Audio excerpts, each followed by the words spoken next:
Alin, sir? Yung paggising ko nung umaga, para lang siyang manhid. Bakit? Ano ba nangyari sa'yo nung gabi? Wala lang sir, nung naglalaro kasi kami every Sunday talaga eh. Parang yun, naglaro kami ng Sunday tapos kinabukasan Lunes, papasok na ako kasi nagjo-joyride ako. Parang manhid lang siya. Yun, tapos pinahilot ko sa kanya nung gabi, nakapasok pa ako. Tapos parang lalo lumala. Okay. Tapos, nung, ayun na, sunod-sunod na, hanggang ngayon siguro may 5 buwan na. Paano ang pagkahilot mo din? May din yung pagkahilot mo. Kasi lalong may ipit yan pagka hindi kayo marunong maghilot. Kaya nga, hindi naman talaga siya marunong Pag siya. hindi- Kumbaga, pag wala- pinaano ko lang sa kanya. Sa totoo lang, kaya nga sinasabi ko sa inyo, soft to medium lang pag hindi kayo marunong, kahit nga ganun-ganun lang yun. Kasi pag yan pinilit yung hilutin na namamaga, dininan nyo kunyari yung maga, Lalo na ganun ang ginawa mo. namaga. Lalo lang maano yun, lalo lang kayo madidisgrasya, tandaan nyo, pag hindi kayo therapist, kasi mayroon tayong tinatawag na mga ano dyan, mga weak points. Oh, Pag tinamaan nyo yung mga yun, lalo lang kaya nga eh. mapupuro, lumala- lalo lang kayo mapupuruan. Tapos na-aksidente pa siya sir. Na-aksidente, ito nga may sugat ka eh. Oo, kakagaling. Pero hindi naman malala yung pagkabaldog niyan, sir. Parang hindi naman ako na-apekto ng ano. Kaso hindi lang siya panday. Ito may buto talagang kita dito. Wala, parang... Ang ibig sabihin, nagsuswell pa yan. Katulad yan, namamanid ka nung nakaraan, pagising mo kayo, nung ano ka mo. Nung umpisa. Nung umpisa, Siguro mga ano yan, mga March. Alam mo, ano ba ibig sabihin ng pagmamanhid? Pag namamanhid ka, ibig sabihin may naiipit na ugat, hindi makapag-circulate yung blood circulation mo. Parang Ganun gusto yun. niya lagi lang siya nakaganon siya. Hindiin lang na tayo nung umpisa. Nung dito yun.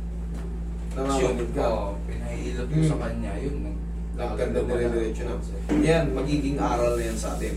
Madalas ko na yung sinasabi sa inyo, kung talagang hindi kayo manghihilot or hindi kayo therapist, soft to medium lang. Kahit parang lambingin nyo na lang ng ganun kasi pag pinilit nyo, yung namamaga, sabi ay, naipitan na ugat to eh. Hindi nyo naman alam i-trace yun kung paano eh. Dapat yun, ano lang, lambing lang. Ganun na lang para mag-ibsan yung sakit na nararamdaman nyo. Pagka pinakapilit nyo yan, yan ang kalalabasan, worse. Tapos hindi ko siya, katulad dito sir, hindi ko siya maganon eh, no? Namamaga eh, idol, Ito, pangkaraniwan. hanggang ganyan lang siya. Wala, hindi mo maipit ng ganyan. Hindi katulad dito, babang baba. Yung parang upong na ganyan, no? Sige, higa ka. Explain ko pa sa higa ka dyan. Hindi mo pa magaganyan yan kasi nga hindi mo nga makita yung buto eh. Oo nga sir. Eh no, namamaga oh. Oh, hindi, ito malalim, ito lutang. Hindi mo talaga makukompress ng ganito. May Oo nga, yung ganyan ganyan sa parehas sir. kasi namamaga na yung mga muscle niyan, mga tendon, mga ligaments, magana yan. Pansinin mo, ito lubog, ito Oo sir, yan nga, yan nga. yung mga muscle mo. Sabi nga ng kapatid ko, parang pumapayat daw yun. Correct. Mangyayari, dagdagan mo yung ulan niya.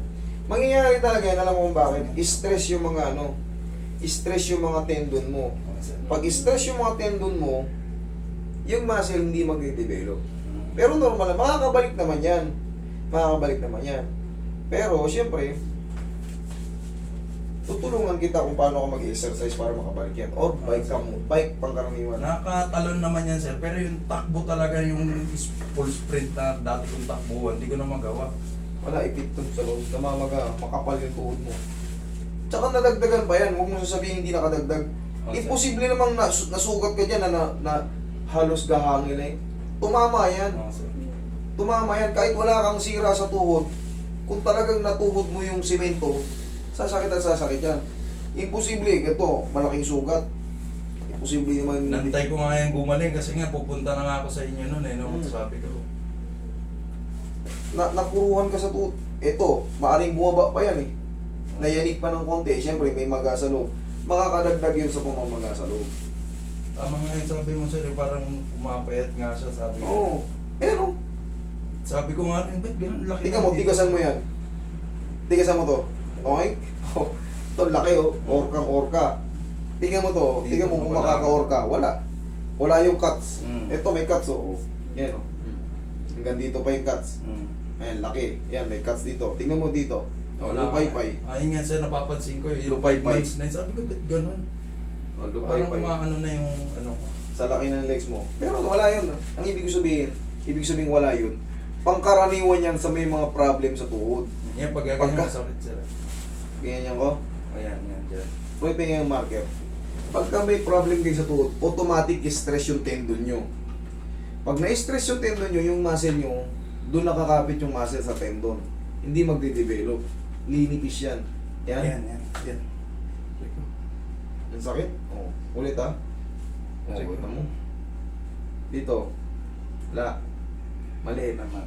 May Dito. lang. Wala. Dito. Wala. Ito. Ayan, meron dyan. Maliit. Dito. Wala. Dito. Wala. Dito. Dito minsan meron yan dito sir eh. Kaso nawawala-wala eh. Ito talaga ang pinakasyo. Oh, yan. Ayan. Dito sa kabila. Yan Sa, talaga. sa likod niya sir, minsan parang meron siyang na... Hindi, ito. Sisingaw lang yung pamamagaan to. Yung lambi na to. Mhm. Sisingaw lang yung pamamagaan ng loob niyan. Kasi ito yung malambot. Para siyang pag yung ganun yung upo ko gina, para siya may mapuputol pag nabibinat. Para Ayan siya, na. Kailangan mawala yung sakit ito. Pag nawala yung sakit ito, goods na yan, dire-diretso na yan. Pero hindi kasi kagad mawawala yung pamamagaan doon sa loob. Tapos, i-bike mo lang yan, makakabalik yan. Pag naayos ko itong tuhod mo, dire-diretso na yan. Okay yung yung magiging aral sa inyo. Pag hindi kayo marunong maghilot, huwag yung pakapilit. Soft, lambing na, hapos na ng hindi ko pagmamahal. masipa yan kasi pinapanood ko yung mga video mo, pinapaganon mo sir. Hindi talaga. Relax lang.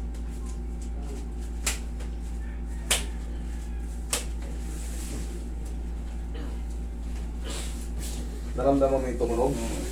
Yan na. Isa na yan sa sinyalis na gagaling ka na.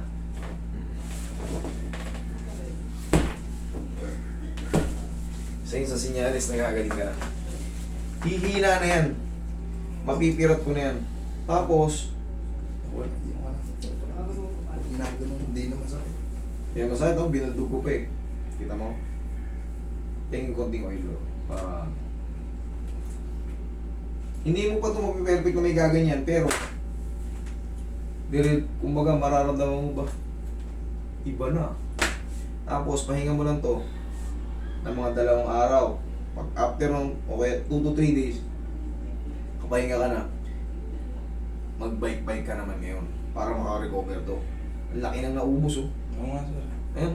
Ano kaya nangyayari? Ba't nauubos siya yung ano yan? Hindi nga kasi nga stress yung ligaments mo eh. Yung Oo. tendons mo, ligaments, stress sila.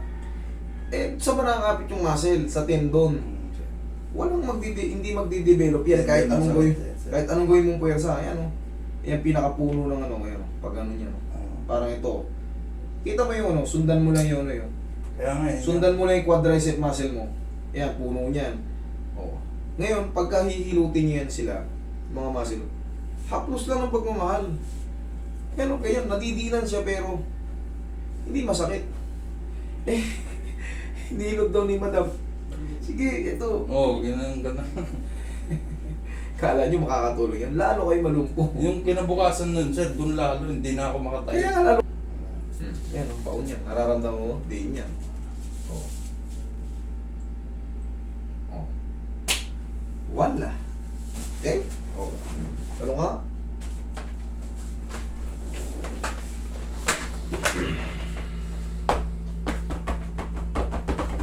Oo, wala. Kaya na, upo ka. Hindi mo masipa, di ba? Usog ka konti pa, matansya ka mo si Macy's. Ayan, oh. Ganto, tigasan mo. Parang marunong ka to. Ganto. Ganyan. Oh. Isa pa. Oh. Pwede mo na isipa. Kala ko hindi mo pwede. Wala na. Sakit eh. Okay? Oh, huwag ka naman pa ulit. Tama na yan. Wala na. Dalawa lang. Dalawang sipa lang. Oh, kaya na. Sabi mo, right?